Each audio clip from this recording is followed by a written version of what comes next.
कि सर होंगे तो क्या फायदा, तो बच्चे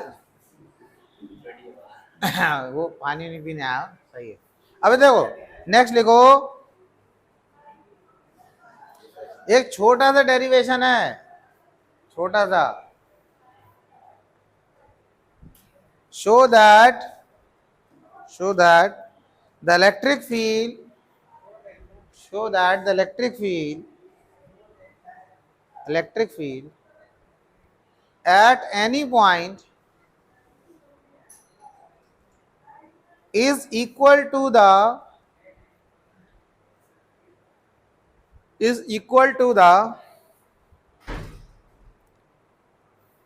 negative of the potential gradient, negative of the potential gradient at that point, at that point.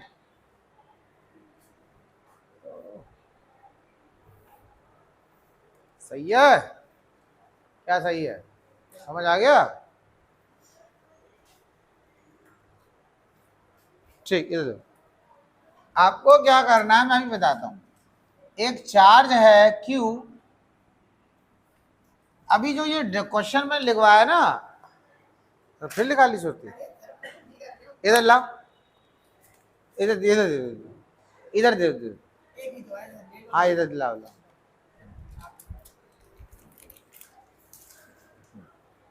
मत ये मतलब ना मैं खा जाऊंगा, मैं नहीं खाऊंगा, ठीक है तो मैं नहीं खा रहा, गलत बात है। अभी देखो ये चार्ज है Q, ठीक है। अब वैसे एक बात है, अगर यहाँ पे ऐसे दिखा दिया जाए तो प्रमोशन हो जाएगा स्वीटी का, मतलब बच्चा बच्चा खा रहा है स्वीटी, लेकिन पैसे से नहीं मिलेंगे तुम्हें कंपनी से, ठीक है?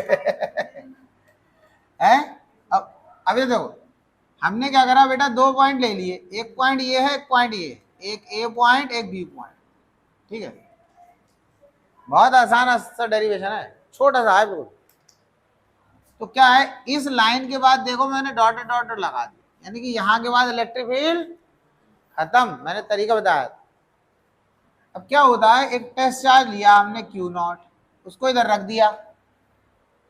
तो इस टेस्ट चार्ज को जब इधर रख दिया तो ये वाला चार्ज इस पे इस डायरेक्शन में फोर्स लगाएगा, इस डायरेक्शन। अगर आपको ये डायग्राम कुछ ऐसा लग रहा होगा कि इससे पहले कहीं पर बनाया, ऐसा कुछ ध्यान आ रहा है, कौन सा वाला बताओ?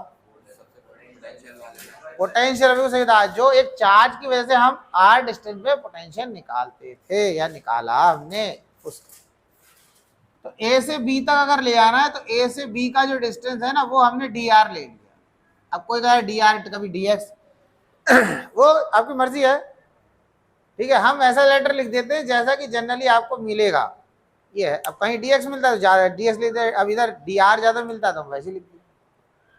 अब आपको पता चल गया इस फोर्स और dr के बीच में एंगल कितना हो गया भाई, 180 डिग्री। फोर्स इधर लग रहा है, पता, ये वाला फोर्स इधर, इलेक्ट्रोस्टैटिक फोर्स इधर, और आप ले जा रहे हो इसे इधर, बात समझना। तो जो हम फोर्स लगा के ले जा रहे हैं उस फोर्स को नहीं ले रहे हैं वो, क्योंकि अगर हम अपना वाला फोर्स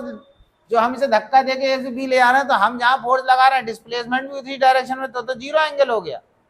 मगर ये क्या कह रहे हैं कि हम अगर इसे इधर ले आ रहे हैं तो इलेक्ट्रोस्टैटिक फोर्स तो हमारे अपोजिट लग रहा है, तो ना इलेक्ट्रोस्टैटिक फोर्स और डिस्प्लेसमेंट के बीच की बात कर रहे हैं, ठीक है।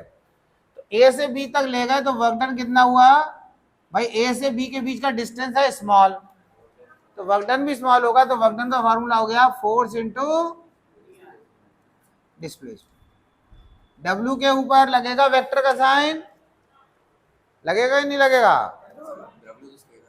हाँ, वर्क डन स्केलर होता है, मैंने बताया। और डॉट प्रोडक्ट जो होता है उसको स्केलर ही प्रोडक्ट कहते हैं। जब दो वेक्टर क्वांटिटी का डॉट प्रोडक्ट करते हैं तो रिजल्ट कैसा आता है, स्केलर। तो अब हमने क्या करना है, यहाँ पर D W equal to F, dot हटाया डी आर, एफ की जगह एफ का मैग्नीट्यूड, बिना वेक्टर के साइन के लिखा है ना, बिना एरो के, तो बोलते हैं एफ की जगह एफ का मैग्नीट्यूड। इधर डी आर की जगह डी आर वेक्टर लिखा है, इसकी जगह मैंने डी आर बिना एरो के, तो हम क्या बोल रहे हैं, डी आर की जगह डी आर का मैग्नीट्यूड। क्योंकि ये तो वेक्टर फॉर्म में है, इसमें मैग्नीट्यूड डायरेक्शन दोनों है, हम सिर्फ डी आर लिख रहे हैं बिना वेक्टर का, तो बोलेंगे डी आर का मैग्नीट्यूड, मैग्नीट्यूड मतलब तो न्यूमेरिकल वैल्यू, और इन दोनों के बीच जो एंगल है वो हमें पहले ही पता चल गया, यहाँ पे कहा 180, तो डी डब्ल्यू, अब एफ की जगह क्या लिख सकते हैं, एफ की जगह लिख सकते हैं क्यू नॉट ई। अब ये कैसे लिखा भाई, हाँ, E equal to F upon Q naught, तो क्रॉस मल्टीप्लाई करा तो ये आ गया, ये जो चार्ज है इस पे फोर्स लग रहा है, कौन सा, इलेक्ट्रोस्टैटिक फोर्स पे, इलेक्ट्रिक, इस चार्ज की इलेक्ट्रिक फील्ड फोर्स लगा रही है, तो फोर्स किसके बराबर होगा, क्यू ई के बराबर, और डी आर की जगह लिखा डी आर, और ये cos 180 का आ गया -1, तो इस -1 को यहाँ नहीं लिखेंगे, इसको भाई 1 से मल्टीप्लाई करोगे तो यही रहेगा, माइनस यहाँ लगा देंगे, कोई दिक्कत नहीं है, दिक्कत। अब डी डब्ल्यू, अब इसके नीचे लिख दो क्यू नॉट, यहां ले आओ, और इस माइनस और ई को इधर ही रहने दो, डी आर को इधर ही, ठीक है। अब D W upon Q not किसके बराबर हो गया, देखो समझो, अब यहां पॉइंट समझना भाई, v equal to W upon Q होता है या क्यू नॉट होता है, पोटेंशियल जो होता है वर्क डन अपॉन चार्ज होता है, अगर वर्क डन स्मॉल होगा तो पोटेंशियल डिफरेंस भी dv से रिप्रेजेंट करेंगे, पोटेंशियल डिफरेंस भी स्मॉल होगा, समझे, अगर वर्क डन स्मॉल होगा तो एक पॉइंट से दूसरे पॉइंट तक ले जा रहे हैं, वो डिस्टेंस कम होगा तभी तो वर्क डन स्मॉल होगा, तो उन दो पॉइंट के बीच का पोटेंशियल डिफरेंस भी कम होगा, बात समझ आ रही है, पोटेंशियल डिफरेंस भी कम होगा, दो पॉइंट के बीच में डिस्टेंस ज्यादा होगा, तो उन डिस्टेंस ज्यादा, तो एक पॉइंट से दूसरे पॉइंट में ले आने वर्क डन भी ज्यादा होगा, तो पोटेंशियल डिफरेंस भी ज्यादा होगा, समझ गए। अब कैसे काम चलेगा अरमान, शाम तक चल जाएगा काम है, रात तो ले आओ 1 2 3 और बढ़िया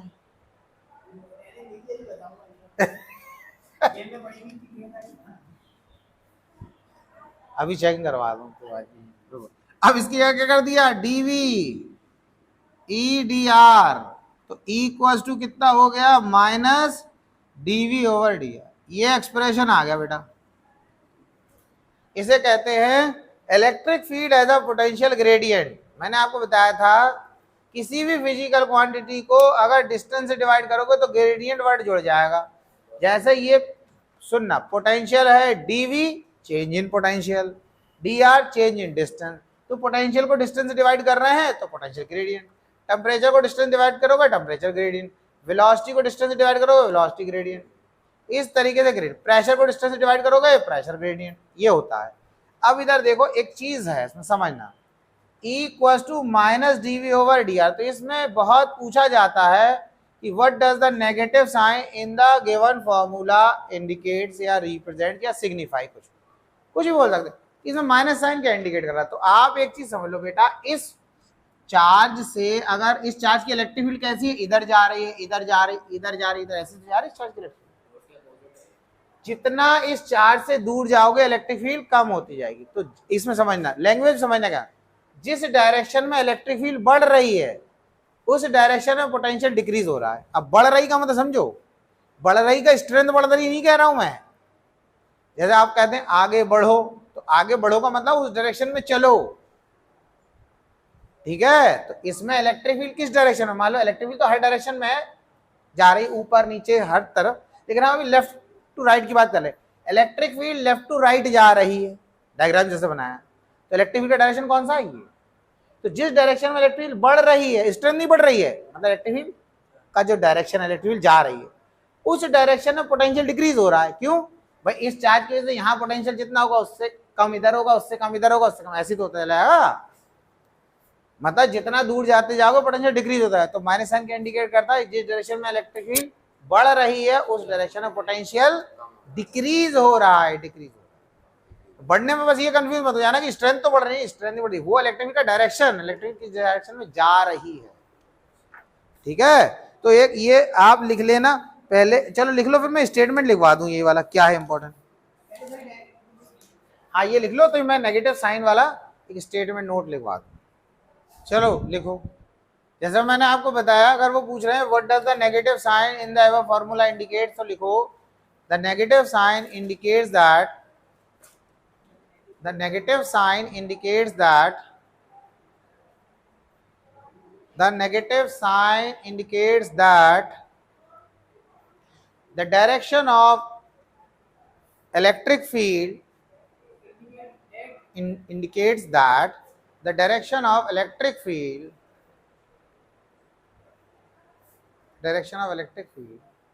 is in the direction of decreasing potential, is in the direction of decreasing potential. यानी कि इलेक्ट्रिक फील्ड का डायरेक्शन वो डायरेक्शन है जिस डायरेक्शन में पोटेंशियल डिक्रीज हो रहा है. चार्ज से दूर जाओगे तो पोटेंशियल डिक्रीज हो रहा है, उसी डायरेक्शन में तो इलेक्ट्रिक फील्ड जा रही है, वही इलेक्ट्रिक का डायरेक्शन है. Direction of decreasing potential. ठीक है.